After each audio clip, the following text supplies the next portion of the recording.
everybody, my name is Emma and this is Emma Rosen Books, and I thought I would do a tag video for you because I haven't done one for about a month. And I lost about 6 months ago my mermaid notebook, which is where I'd been keeping a note of everything I'd been tagged in, and I found it like maybe 2 weeks ago, and I found this list of all these tags that I haven't done. So the one I thought I'd do today is the musicals tag. I should know what it's called, let's look it up. It's the musical theatre book tag, and I was tagged to do that 6 months ago by Snow White Reader, who was Snow White and the Seven Shelves. So yeah, I'm getting around to it now that I found my notebook. So, without further ado, the first one is Wicked, and this is favourite fictional friendship. First of all, I absolutely love Wicked. I saw it at the West End, I mean ages ago, years and years ago, and I don't think I really knew very much about it, and I went and the music just blew me away. I absolutely loved it. I love, obviously, Defying Gravity is amazing, but actually I think more than that I like No Good Deed, you know, the Elekanamanamanatamatamelekanaman. I absolutely love it, and the book of Wicked is incredible, which I think I lent to somebody. It's very good though. Anyway, the point is, Wicked is favourite fictional friendship, and I've decided to go for Winnie the Pooh and Christopher Robin because they're just so cute, and just when I was trying to think of something that kind of really warmed my heart in a friendship, just Winnie the Pooh and Christopher Robin promising to be friends forever is just, and I mean, I was a big Winnie the Pooh fan, and you know, Tigger's probably actually my favourite character, but the friendship between Winnie and Christopher is just... Number 2 is Sweeney Todd, and its favourite villains. So Sweeney Todd, I saw my sister-in-law in when she was in the youth opera or something like that. She was amazing. It was very, very good. I saw it in Canterbury. It's not one like that I'm really, really super familiar with the songs, but I do like it. Anyway, favourite villain. I went here for Cersei Lannister because the reason why I like her is that despite the fact that she's a complete cow, she's incestuous, murdering, power-hungry person, but there still is this kind of humanity, and I felt sorry for, you know, the fact that she'd lost her daughter. You know, her daughter had gone off to another country, and that she, you know, had this unfulfilled, I suppose, love for her twin, and that she'd been married off to this king, and I don't know, it's like I suppose I had empathy for her, which made her an even better villain because you are sort of partly on her side, and I thought it was just really cleverly written. But yeah, just a total nightmare, but nonetheless kind of compelling. Number 3 is Phantom of the Opera, and that one is favourite love triangle. So Phantom I've actually seen twice at the West End, and I didn't like it the first time I saw it. I didn't really entirely understand what was going on for big parts of it. When I went to see it the second time, both times with my mum and my brother, I think there were better actors. The guy who was playing the Phantom was unbelievable, and it just made it so emotional. I think the first time around it just hadn't worked, but I mean, wow, it was amazing. I did once try and learn the duet between the Phantom and Christine, but I cannot hit that high note, which actually apparently is pre-recorded in the show, because it would damage the actress's voice if she had to sing that high note all of the time, so they pre-record it and just play that note. But yeah, the one that's the Phantom of the Opera, that one, I really wanted to learn it, and I can do bits of it. It's too high. Anyway, my favourite love triangle is the one in Cyrano de Bergerac. I know maybe technically not a book because it's a play, but I read it. It was one that I read when I did French A-level, so I read it in French, and it just made me so sad, and even now I've just got such fond memories, and of watching the adaptation that's got Gerard Depardieu in.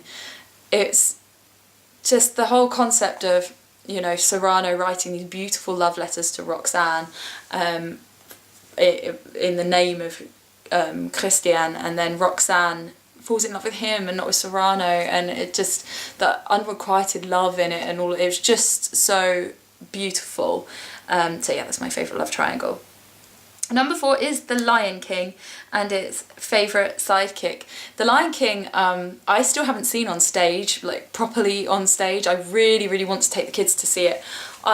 I saw my school that I worked at as a teacher did a adaptation of it, and that was incredible. But yeah, I would love to see it on professional stage.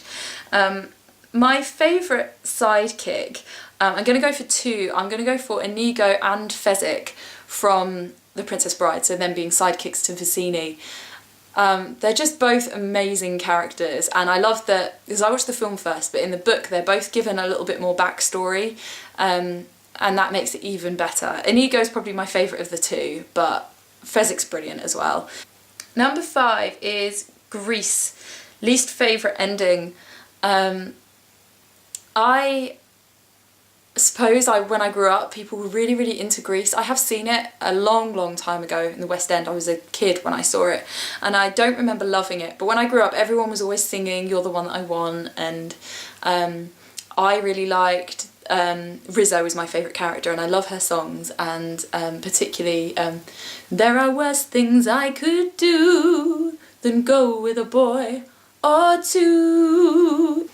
I learnt that I auditioned to be Rizzo in like university stage production thing, and I didn't get the part, so anyway.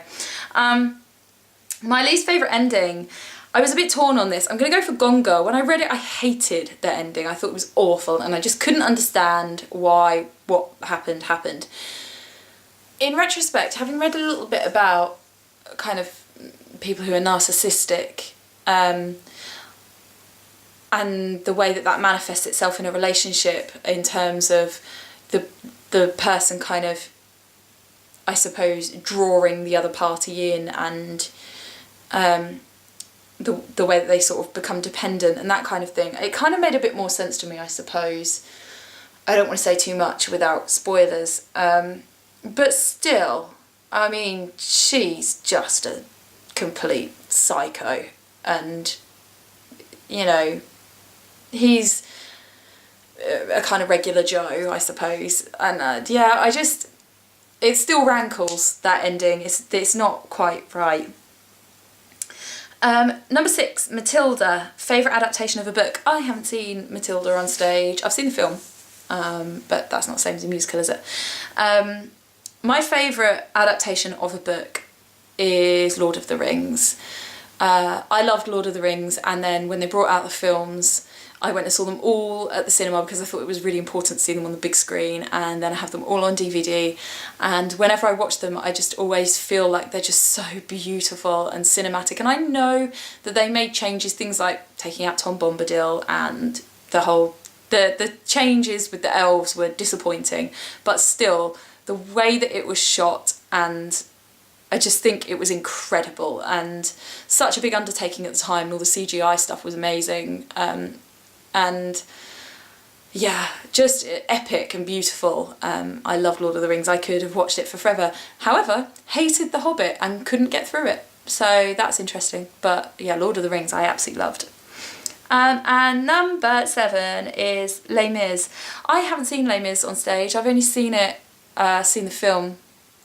And I don't really love it. I know it's one of those that it's one of their favourite musicals. I would say Wicked is probably one of my favourites, maybe Phantom. I'm not, Les Mis just, I don't know, maybe I mean, I know everyone was crazy into the film, but it was alright. Does that mean I'm like soulless, or, I don't know, maybe I just need to see an adaptation of it that works for me. I mean, it was good, but it wasn't, to me, it wasn't as good as, you know, how everybody was raving about it. But anyway, favourite death in a book. I'm gonna have to go with Ned Stark in Game of Thrones. I didn't know that it was coming.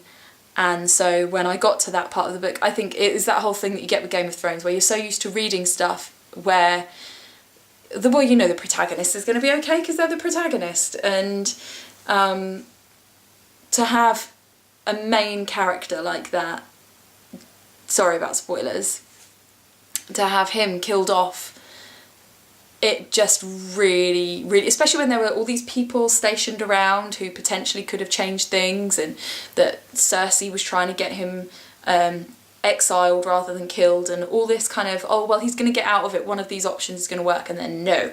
And that's like the first big shocking death, I think, in Game of Thrones.